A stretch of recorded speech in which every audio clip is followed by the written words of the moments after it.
Oriéntese, programa periodístico de opinión desde todos los municipios de Antioquia.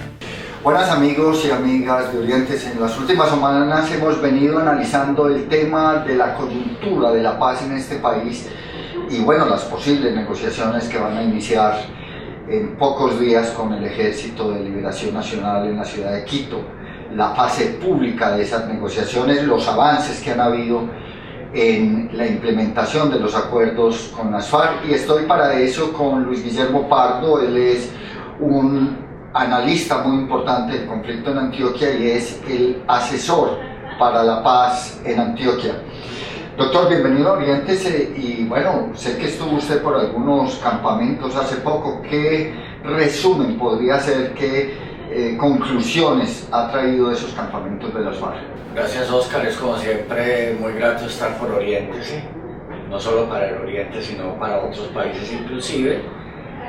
Y todo se dio a propósito de una decisión del señor gobernador a finales del año pasado de hacer denuncias públicas al respecto de qué estaba pasando en las zonas de ubicación temporales de la FARC, en lo que conocen como los PPT, con base en informes que llegaban de algunas partes que no explicaban claramente lo que estaba sucediendo. El gobernador, de una manera muy transparente, hizo la denuncia pública sin hacer acusaciones, sin hacer agresiones. Luego hubo unos malentendidos que ya están solucionados, y eso ocasionó entonces una reunión urgente con el gobierno nacional, y se decidió que el gobernador de Antioquia conformara una comisión en conjunto con la comisión tripartita creada por el acuerdo de paz y por el jefe del comando conjunto que va a establecer la seguridad en la zona donde se ubiquen las FARC, por una comisión de la gobernación conformada por la secretaria de gobierno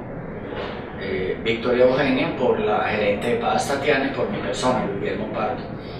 Es el primer gobernador que hizo eso, incluso marcó un camino para el mismo presidente de Colombia. Organizamos la visita en helicóptero de la gobernación a los diferentes PPT, puntos de reagrupamiento temporales, donde están ubicados las FARC, y las visitas quedaron consignadas en unos informes escritos. Es más, es tal la disciplina de esta tarea hecha que no se había hecho nunca en Colombia, Oscar, y menos en este proceso, de que nosotros llegamos de la comisión de todo un día de la gobernación al piso 12, el gobernador separaba su agenda y comenzamos a hacer, a presentar el informe, a hacer una evaluación y a sacar un informe de consenso con la participación del delegado de la ONU en la tripartita y la participación del delegado del gobierno nacional, por lo general un militar de la Fuerza Aérea por razones de seguridad, y el coronel Rojas, que es el jefe de la tarea conjunta. Venga, doctor Luis Guillermo, al inicio, cuando presentaron esa propuesta, pues la opinión pública la sintió como de mala leche, como el gobernador va a pelear con las FARC, pero los informes, lo que fuimos viendo en los informes es que efectivamente, al contrario, esos informes daban cuenta incluso de necesidades médicas, de comunicación, de las dificultades de alimentación, de una serie de cosas que la opinión pública incluso ni había visto. Claro, que no era novia, que no se conocían, esas circunstancias tan adversas que nosotros encontramos. En todo diálogo franco y directo se genera confianza. Eso fue lo que fuimos logrando. Al final, la última visita fue en el punto Vidrí, en el río Arquía, en el municipio de Vigía del Fuerte, con el Frente 34. Y fue un diálogo siempre democrático, cada cual con sus posturas, con sus posiciones, pero encontramos el común, el terreno común, que ¿cuál es? Es el de la paz, y que trata que el acuerdo de paz se implemente de la mejor manera posible. En ese sentido, las visitas fueron sobre terreno, fueron claras y fueron muy directas, e informamos por primera vez a la opinión pública nacional que eso pasa. Incluso el presidente de la República, luego con base en el ejemplo del gobernador de Antioquia, hizo una visita al propio Meta y encontró que había grandes deficiencias en la construcción y logística, en la ubicación de las zonas veredales de las FARC. Doctor, usted que estuvo en las diferentes zonas de acampamentarias, los PPT, donde están los frentes, yo también he estado en algunos y lo he mostrado, uno siente que hay una voluntad férrea por parte de las FARC de que este proceso llegue a su culmen? Total. Culmine y culmine bien. Total, a pesar de esas dificultades inmensas, médicas, de higiene, de comida, incluso que es sitio donde el gobierno nacional no alcanzó a entrar comida desde finales de noviembre o desde el principio de diciembre, y eso está consignado en los informes. A pesar de las dificultades con los enfermos, con mujeres embarazadas, con niños que no han sido atendidos, a pesar hay una fe y una decisión, y quedó consignado en los 5 informes, que fueron 5 visitas, de que la comandancia de las FARC, la base de las FARC, las estructuras de las FARC, tienen fe en el proceso, tienen una decisión irrefutable de implementar el acuerdo de paz de la mejor manera posible. Ellos ya se están viendo, incluso como partido político, se están viendo muchos como campesinos, trabajadores de la tierra, proyectos productivos, bueno, que es lo que planteamos en los proyectos de vida. Sí, lógico, que es lo que planteamos en el informe final. Todo esto quedó consignado en informes porque queríamos ser muy serios, como el gobernador dijo. Lo mejor para la paz y para la democracia es la verdad. Entonces son informes que dicen la verdad y punto, sin adjetivos, sin verbos, sin sustantivos, la verdad y solo la verdad, que es lo mejor para el proceso de paz. Antes de irme al corte de comerciales, doctor, ¿cómo le pareció? Yo estuve el 31 de diciembre allá en la celebración de Año Nuevo, el último abrazo guerrillero que se daba al Frente 34.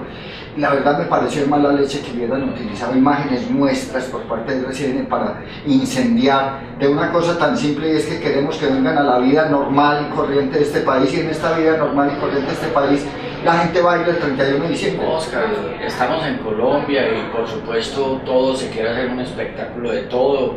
Es igual que como fueron tergiversadas las opiniones del señor gobernador, de que había hecho una acusación, el señor gobernador nunca hizo eso, pero estamos en Colombia, hace parte de toda, de alguna manera también Colombia ha sido un circo, ha sido un espectáculo. No se preocupe por eso, Oscar, tranquilo, que usted hizo su tarea, la hizo como buen periodista, como buen comunicador, además como un defensor de la paz histórico. Doctor, me voy a ir al primer corte comercial y cuando regresemos vamos a hablar de la posibilidad inminente de que se abra la fase pública de negociación con el Ejército de Liberación Nacional y las implicaciones que eso va a tener para el departamento de Antioquia. Ya regresamos.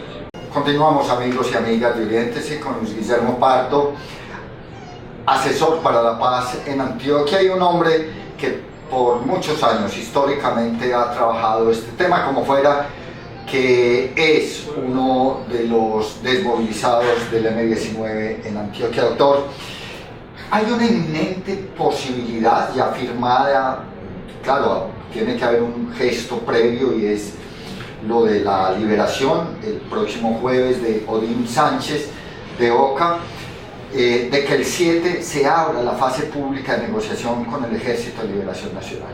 El Ejército de Liberación Nacional tiene actividad militar en Antioquia.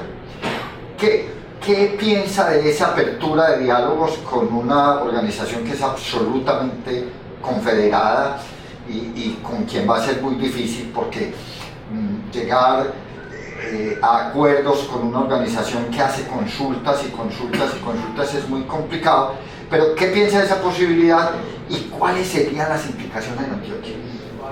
Yo aprendí desde mi formación como sociólogo en los tiempos de profesor universitario, Oscar, de que los males de la democracia solo se curan con más democracia. En ese sentido, la democracia hace parte de todo proceso de paz, la democracia hace parte del respeto, hace parte del diálogo, de la conversación. Colombia tiene dos guerrillas históricas, las FARC, ya en proceso de paz, y el ELN. Primero fundaron las FARC, muy cerquita se fundó el ELN, en una guerrilla de también casi 52 años. Pero es una guerrilla de formación diferente, una guerrilla más formada inicialmente con cuadros urbanos y más religiosa además, y luego con un alto componente de curas seguidores de la teología de la liberación, que es un movimiento muy importante como por la década de los 50 en el mundo, alrededor del famoso obispo brasilero Helder Câmara. Muchos curas españoles y colombianos se identificaron con la teoría de la liberación, que pedía justicia social, que estos países no podían ser tan desiguales, bueno, y otra serie de construcciones teóricas comienzan a seguir mucho al Ejército de Liberación Nacional. Muchos de sus comandantes fueron curas activos, incluso a veces en plena selva daban misa con el fusil al hombro. Es una guerrilla entonces que tiene otra consistencia, otra manera de pensar, otra manera de sentir, otra manera de entender el proceso de paz. Por eso, mientras el primer punto del acuerdo con las FARC es el tema agrario, el primer punto con el ELN es participación ciudadana. ¿Eso qué quiere decir? Que es una visión de que siempre ha mirado el ELN cómo busca la mayor participación posible. Eso obviamente hace que todo sea más difícil, porque cuando todo el mundo conversa, cuando todo el mundo opina, se vuelve un poco complicado, pero igual es su manera de ser, es su origen histórico, es su conformación, es su pensamiento, que es lo importante, que a pesar de todos los obstáculos, el inicio formal ya está firmado, digamos como lo establecieron en Quito, en Ecuador. Ahora, queda el tema de Odín Sánchez y dos indultados comandantes del ELN, que entre otras cosas están en Antioquia, están en la cárcel de Bellavista. Ese proceso ya está caminando, ambos procesos. Eso destraba obviamente toda la situación. Acabaron de entregar un extranjero de origen semirruso que estaba secuestrado. Se da estas dos coyunturas de los indultados y el tema del político en el Chocó, y se inicia formalmente 7-8 del mes de febrero con ese punto, con el punto de participación política. Pero ya el tema está servido de participación ciudadana. De participación ciudadana, perdón, pero ¿qué es participación política? Claro. De participación política. Eso por supuesto está acordado, y por supuesto que ahí se comienza esa fase y lograremos acercarnos a una paz integral, a una paz total, a una paz completa, quedando siempre el tema en Colombia y en Antioquia en particular, el tema del delito común, el tema de las BACRIM, que hay que buscar una manera de acogimiento a la justicia. Ya vamos a hablar de ese tema, doctor, en la última parte, por supuesto, pero venga, la negociación con el ELN va a ser muy larga. ¿Usted cómo la ve? ¿Cómo ve ese proceso? Es impredecible. A nosotros nos gusta hacer mucha futurología. No, seamos realistas, vivamos en las circunstancias, veamos cada momento. Puede que sí, puede que no, puede que haya sorpresa. Entonces, el tema no es fácil. Todo acuerdo de paz es complejo. Fue complejo el de nosotros, el M-19, en 1990. Ahora, ¿qué diremos cómo fue con la FARC y cómo puede ser con el ELN? Pero ahora hay un marco más favorable, hay un marco más coherente, hay un marco más positivo para el acuerdo de paz, y eso indica que el contexto hoy es menos agresivo, es menos adverso para que haya un acuerdo de paz también con el ELN. Pensábamos de todas maneras, o así lo han mostrado algunos medios de comunicación, que hay una división entre el Comando Central y las estructuras en las localidades. Acaba de hacer una entrevista uno de los comandantes del Frente Noroccidental, que dice que no hay división, que efectivamente tienen una forma diferente de negociar y que efectivamente van a la negociación tal como lo determinó su quinta conferencia. Sí, yo no veo división, yo no veo obstáculos internos, veo diferencias internas, pero es lógico. Pero yo tampoco veo división, creo que yo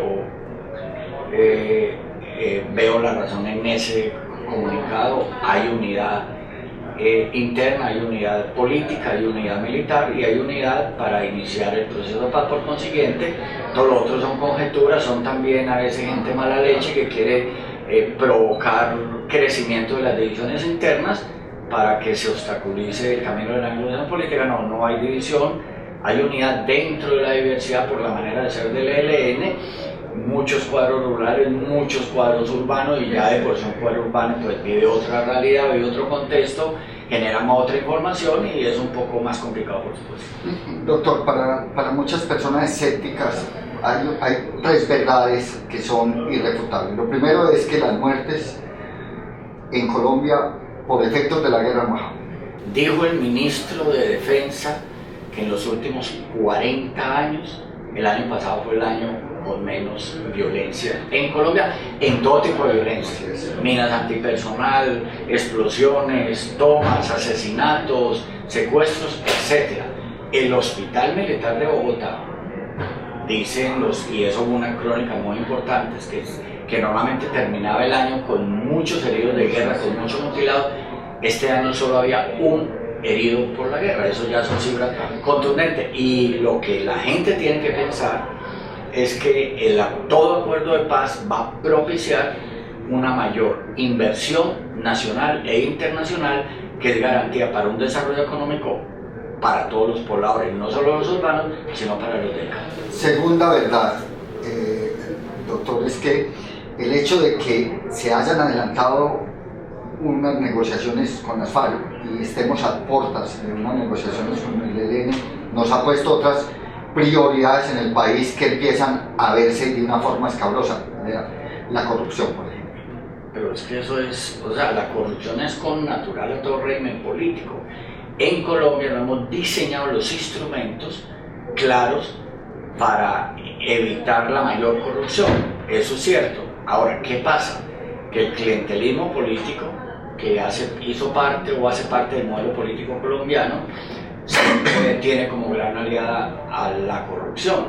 Eso implica, por supuesto, que uno de los grandes retos de toda sociedad, de todo país, de toda república, incluyendo a Colombia, es diseñar los instrumentos adecuados de lucha contra la corrupción. Si lo logramos o no lo logramos es otro tema. Pero lo que estoy diciendo, doctor, es que la guerra nos tenía ocultos otras cosas como la corrupción, que ahora empiezan a verse con mucha más intensidad. No, pero usted ha oído hablar de Dragacol, ha oído hablar de alta corrupción. Yo pienso que es que la guerra fortalecía más, digamos, la misma corrupción. Es que tú no puedes hacer guerra sin corrupción. ¿Cómo entras tú un arma? ¿Cómo sacas una cédula? ¿Cómo viajas a un país con papeles ilegales? ¿Cómo atraviesas una frontera? Nosotros tenemos 5 fronteras, permanentemente atravesamos la frontera con Ecuador, la frontera con Perú, la frontera con Brasil, la frontera con Venezuela y la frontera con Panamá. O sea que la corrupción hace parte más de la guerra que de la paz. Ahora, obviamente que depende de las circunstancias de los medios, al contexto que haya, se visibiliza o no se visibiliza, pero ella siempre ha estado ahí. Tercer tema. Los corredores estratégicos de la guerra necesitan inversión social, que fue lo que generó el caldo de cultivo del conflicto. Uno va, por ejemplo, doctor, recorre de Quibdó, allá donde está el Frente 34, y la miseria que es absolutamente perversa. Es que de la esencia de la guerra es que genera más pobreza. Uno de los temas claves de la paz son 2 temas claves. Uno, menor pobreza y bienestar para toda la población, incluyendo la población del campo, que es la gran abandonada. Y ahí estos acuerdos de paz tienen que permitir, y ahí hay una coincidencia total con la tesis estratégica del señor gobernador, que Antioquia es un departamento rico, lleno de pobres en el campo, y si algún sector hay que atender es el campesino antioqueño y el campesino colombiano. Entonces, uno de los temas de fondo de la paz es menos pobreza, más riqueza social, riqueza para todos. Y el segundo tema es el tema de seguridad. Usted no puede hacer un acuerdo de paz, no se puede construir un postconflicto si no genera riqueza para todos y si no se generan más niveles de seguridad. Mire que en los informes que hicimos, uno de los grandes temores de la población, de la misma guerrilla y de nosotros, es que no se cope, el Estado no cope, la fuerza pública, el ejército y la policía no cope los espacios que están dejando las FARC, porque si no los copa el Estado, los copa otra ilegalidad. Ya vamos a hablar de ese tema, doctor. Me voy al segundo corte de comerciales y ya regresamos. Vamos a concluir este programa, amigos y amigas de Oriéntese, con Luis Guillermo Pardo. Él es el asesor para la paz en Antioquia y un hombre que conoce este tema de la solución del conflicto, de la guerra que ha vivido este país, por cuanto fuera miembro de una de esas negociaciones que hubo en la historia de Colombia. Doctor Luis Guillermo, usted concluyó la parte final del segundo bloque, diciendo que es necesario que el gobierno cope el territorio que van a dejar estos actores que están negociando. Pero yo creo también, además, que es necesario darle una oportunidad a esos otros actores armados, no políticos, pero que puede haber en la justicia transformaciones que le permitan a ellos también salir de la guerra, porque están cansados. Sí, claro. Yo hace rato he dicho, desde que fui asesor de paz de la ciudad de Medellín y acometí como asesor el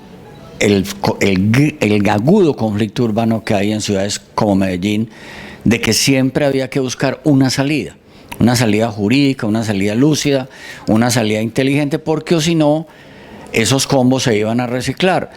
Pues se han reciclado, y se han reciclado desde Pablo Escobar y se siguen reciclando. Luego, en tema del conflicto urbano, es un tema de fondo que hay que solucionar. Y el tema con los urabeños, por ejemplo, es otro tema de fondo. El tema en Colombia es, desde mi punto de vista, que aún falta que tengamos una visión total de un proceso de paz, que incluya una salida o un acogimiento para sectores asociados a la oficina, por ejemplo, que ya una oficina colegiada, con mandos propios, con mandos independientes, pero que hacen negocios y obviamente tienen que establecer relaciones. O por ejemplo con los gaitanistas, que además han expresado públicamente que están dispuestos a un acogimiento, que están dispuestos a buscar una salida jurídica con ellos, porque hacen parte de la historia de guerra de este país. Luego, en el marco del posconflicto, creo que hay unas condiciones de contexto bastante favorables o mucho más favorables que antes para buscar una salida. Incluso extrañamente el acuerdo de paz con las FARC final, hay un punto, no recuerdo el número exactamente, que dice que se promoverá un proyecto de ley que favorezca el acogimiento a la justicia de bandas criminales, de delincuencia común, etcétera. Eso es un mensaje importante. Y tanto la oficina, sectores de la oficina, como los gaitanistas han expresado públicamente de que quieren caminar ese camino, y no es pleonasmo lo que estoy diciendo, quieren caminar ese camino, quieren explorar ese camino. Entonces yo pienso que al calor del acuerdo definitivo con las FARC, al calor del proceso de paz con el ELN, en un adecuado posconflicto, es una mirada que hay que hacer, que el Estado cope con la policía y el ejército, pero igual que ofrezca también una salida de vida, no una salida de muerte. Y ahí vamos, creo yo, construyendo un tema muy importante, es que Colombia no puede seguir bajo la óptica de la Guerra Fría, del enemigo interno. Ya la Guerra Fría se acabó hace más de 26 años, por consiguiente es momento no de buscar un nuevo enemigo interno, sino de dar salida a los diferentes actores de guerra que hay en Colombia y en particular en Antioquia. Además, porque hay que aprender de la historia, doctor. Guatemala, Salvador, los maras, el posconflicto lo que hizo fue generar un conflicto peor. Yo, siendo asesor de paz de Medellín, fui invitado por el Parlamento, la Comisión de Paz del Parlacén, del Parlamento Centroamericano. Dicté conferencias y conversatorios en Salvador, en Guatemala, y allá fui a advertir, después de la solución al conflicto armado interno en Centroamérica, si el Estado no hace lo que debe hacer, se viene un problema de delincuencia común y de conflicto urbano horrible. Pues no hicieron caso y es lo que está pasando. Por consiguiente, después de esa experiencia, nosotros que somos padres de esa teoría, que tenemos experiencia en atención al conflicto urbano, recuerde usted los pactos de no agresión y convivencia que salvaron muchas vidas en Medellín, que no vamos a repetir la historia, ¿no? Nosotros tenemos que ser muy inteligentes, muy audaces, extender las manos para recibir a aquellos que por X o Y razón están en la delincuencia y decirles hay una salida por la paz de Colombia y por la democracia de Colombia. En conclusión, doctor, se avanza muy positivamente en la implementación de los acuerdos con las FARC. Nos alegra profundamente la iniciación de la fase pública con el ELN y hay que buscarle salidas a los otros actores armados para que la paz sea completa y el posconflicto nos lleve al trámite de una verdadera convivencia. Eso es Colombia, estamos en Colombia, son las expectativas, tenemos toda la voluntad y un gobernador de Antioquia jugado a fondo y por convicción con la paz. Hay unos actores de la sociedad civil, hay una guerrilla de las FARC decidida, hay una guerrilla del ELN dispuesta a conversar y hay unos actores de la criminalidad dispuestos a buscar una salida que no sea la guerra, que no sea la muerte y que no sea el narcotráfico. Estamos en unas condiciones excepcionales, ojalá seamos inteligentes y cojamos el camino correcto en el marco del posconflicto. Y la sociedad colombiana, amigos y amigas de Orientes, en la sociedad civil, nosotros debemos apoyar ese tránsito de los armados hacia la vida común y corriente, hacia que construyan sus proyectos de vida en una sociedad sin guerra. Hasta el próximo programa.